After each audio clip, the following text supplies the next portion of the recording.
Welcome back to Will It Work. I'm Kevin, and today we're looking at Sega's Astro City Mini. This is basically a clone system that Sony released, which emulates a lot of their arcade hardware. So it's sort of like a Sega retrospective type of system. The original Astro City was sort of like a generic cabinet that, would be in an arcade or something, or, Sega's own arcades in Japan. And you could put different games on it depending on what you were popularizing in your arcade. It's it sounds like it's kind of close to how Neo Geo was in the arcade. The cabinet and the screen and everything would stay the same. And then, they would switch out boards to play different games. And so, there were, of course, evolutions of this. There were ones before it.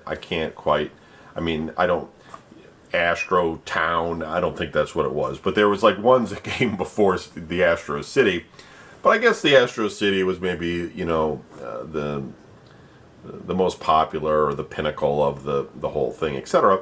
So Sega went ahead and configured this to look like what they looked like in the arcade at that time, and so it's kind of a nice little system that they just sort of put together. And I don't think that there's anything, I don't know for sure, but I don't think there's anything here that you couldn't find on the aftermarket in terms of like going to emulator sites and finding the emulator, running it through MAME, and getting it to work. However, it's in this case it's kind of a package thing in the sense that the whole unit is all about Sega and Sega's history, and in the arcade, etc. We have this 60th anniversary. It's kind of like Go Sega almost, but it's like 60 maybe and Go or whatever. 60th anniversary, is that they're sort of celebrating, the history of Sega. And this is just like one of the things that they've done around that. There's some other stuff that they're doing as well. This is fairly new in 2021. It may have come out in like 2020 or something, but it is open. So I will show it to you, and we'll take a look at the interface because it does run on an HDMI out, but I'll show you a little bit of the unit itself first, and we'll take kind of a look. Let me zoom out a touch here. So we have this really nice micro switched joystick in terms of emulating hardware. This is probably one of the best sticks I've seen, especially in a small system. Now, I know that there's Pandora large arcade decks. I have the Capcom one. That's pretty good, etc. But it's also very large. It's very arcade style, big unit. And I guess that would probably be... Yeah, I guess that would probably be better. But in terms of like a small system, like this is hands down the best I've seen in terms of stick, and the buttons, they feel really good. They feel arcade quality, but I don't know how much abuse they would put up with, but they're not sunken in. They did a really good job with these green buttons and the stick. These two yellow buttons up here are garbage. They work fine, but they're, you can hear it. You can tell which one's cheap and which one isn't. We got two stereo speakers, so the sound is in stereo. I'm pretty sure. I didn't read the spec on that, but my ears are pretty good. It sounds like it's stereo when it's coming out of here. You get that stereo effect in the audio, so that's kind of cool, because a lot of these things are mono. We got our HDMI out, a couple of USB ports so you can use 8-bit DOE or something to connect more control pads. You have a headphone out, and power comes through your standard USB micro. I'm grabbing one right now. We're going to drive that in so we can at least turn it on, of course. Go. And I think there's probably a battery behind this door here. I've never opened it. So there we go. And you get a kind of a nice little menu. And it kind of goes through the games.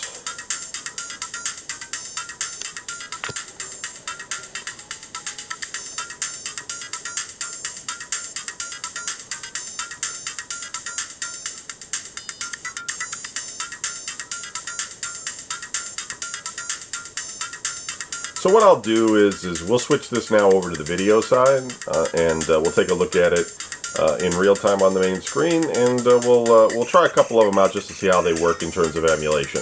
Okay, here we go. Okay, here we go with the Astro City. We've got a lot of. What's kind of neat about this is that they, it'll say like Shinobi and everything, but on the bottom right, you'll see like the release date and what PC board it was on. So, the System 16A, System 16B, 16B, System 24, and then they have like System 32, System 18, C board, etc. So you kind of get an idea of the different hardware that they're emulating here, as you go through them. Virtua Fighter being on the Model 1. So let's take a look at Virtua Fighter. It gives you you can save your games. It tells you what each button does. So that's kind of nice before you go in, what everything is for, without having to jump to like a menu or something. Just kind of a nice, clean little setup.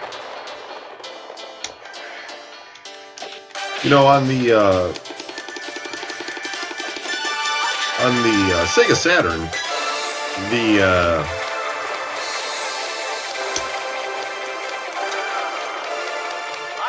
I learned when I was doing, because I recently, we had done the Sega Saturn not that long ago, and I was reading about it in terms of, the difficulty it was to program it and things of that nature.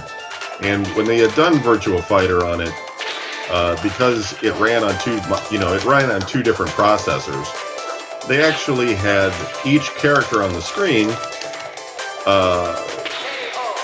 being run on a separate processor. So, like, one processor was one character, one processor was another character, and the backgrounds in Sega Saturn games were also handled by a specific chip. So, it was a real monster, I think, to probably program that thing. But it was also like,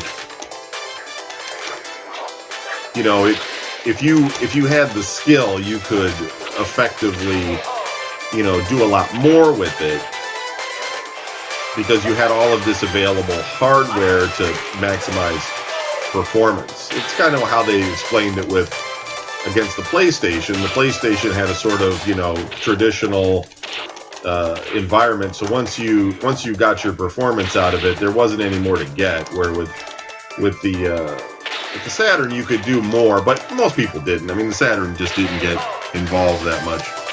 So let's go back to the main screen.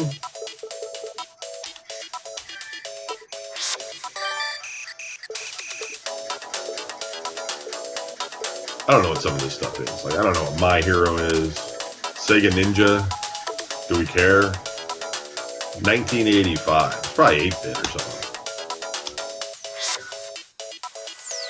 Yeah. I mean, but it's kind of neat that they put all their arcade games into one thing, right? I mean, even the 8-bit ones. It's kind of, it's just a nice little homage. And I never played this. I mean, was this even released in the United States? Probably not. I mean, maybe somewhere. If you're in, like, Los Angeles or something, somebody might have brought it over, but it wasn't up in the Midwest or whatever. I doubt it. Oh. Jesus. Talk about coming at me with all you got, guys.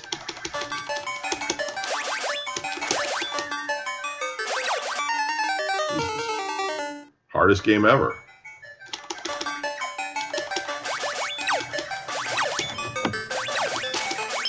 Legend of Cage here.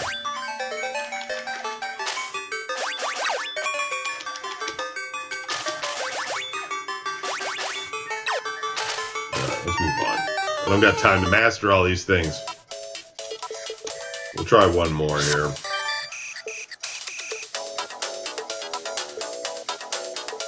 Quartet was kind of cool in the arcade. It was one of those 4-player games, but like looking at it now, probably wouldn't be all that interesting. Alien Syndrome. It's 16-bit, 8-bit, 16-bit. That's what my guess is. Scramble Spirits. System 24. So what does that mean? Like it's 24-bit? You think? I don't know. I don't know enough about it.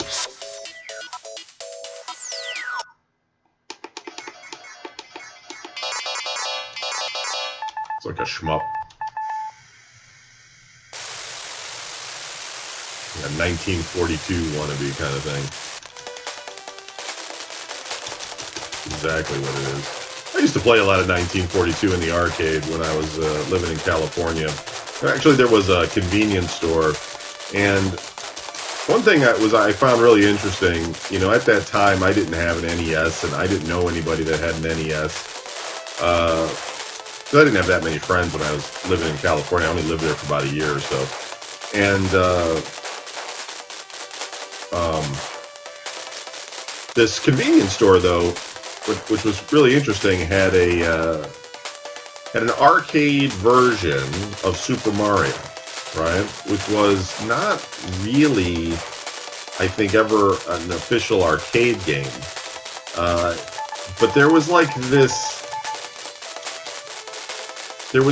thing that was almost like a arcade game picker kind of thing. It was really an unusual setup, but you basically must be some sort of bonus board. You basically, you know, you played the game, and when I was, you know, so when I didn't know anybody that had one, and kids were all in there playing this game, and you know, it's pretty fun. I played it sometimes too.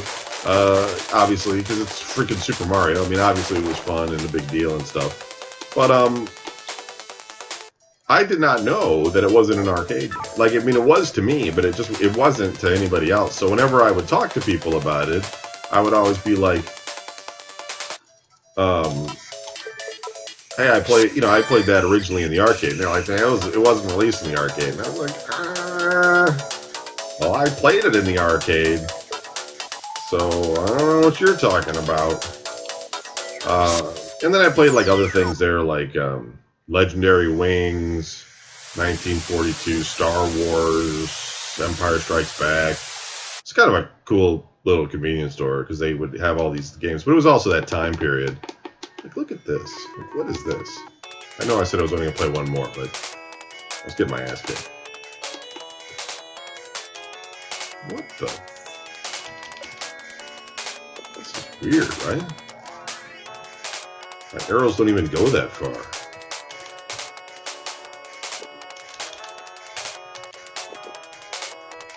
What's going on?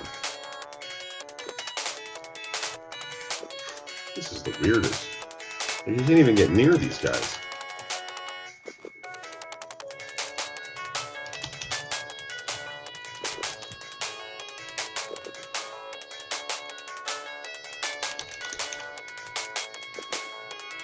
What a weird game. And there's like a time limit or something in the corner. Alright, at least you gotta look like you're doing something.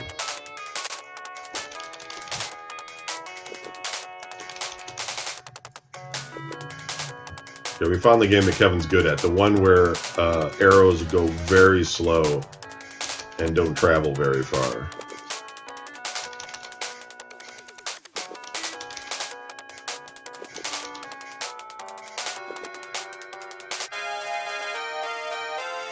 Wow, alright, well, this isn't that exciting though. I should show you guys at least one more that makes the thing look like it's kind of cool, right? Crackdown, no. Golden Axe, we've all seen that a million times. Shadow Dancer, Alien Storm. It's in a 1990 there anyway. Let's find something that's 32-bit. Thunder Force, that was fun on the Genesis. Radmobile, let's look at that. And then we'll wrap it up.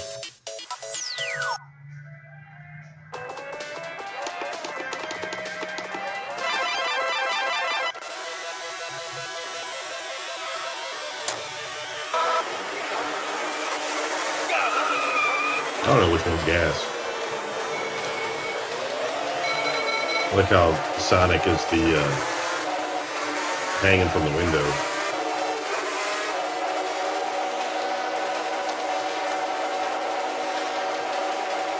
Whoa.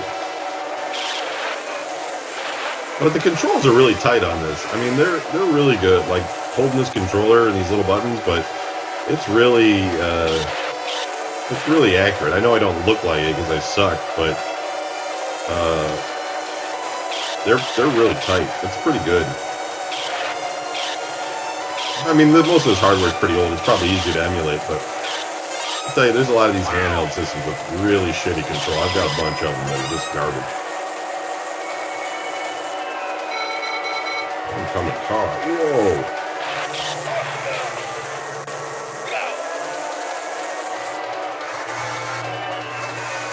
Not pole position, I'll tell you that. They definitely want you dead in this game.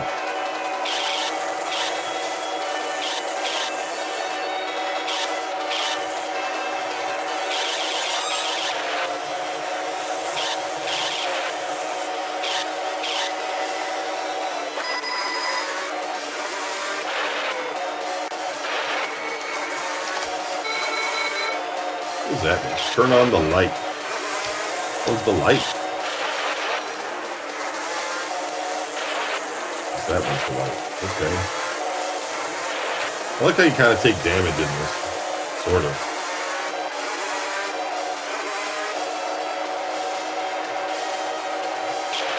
You ever played this in the arcade? I've heard of it. I don't think I ever played it in the arcade. I don't think I've ever played it, but I might have seen people playing it on like the Genesis or something.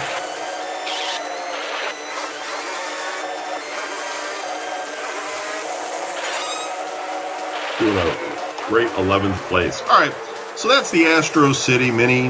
It's kind of cool, little novelty system. It's not available in the United States. You can import it or buy it from a resale shop or whatever. It's a little classic system. I like it. I think it's neat. For what it is. It's got a lot of fun games on it and such.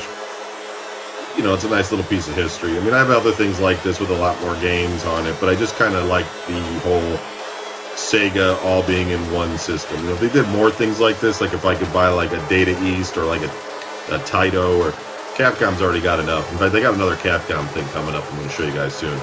Yep, this one's obviously a keeper. It's going back in the collection. Really nice. Thanks for watching, and we'll move on to the next one.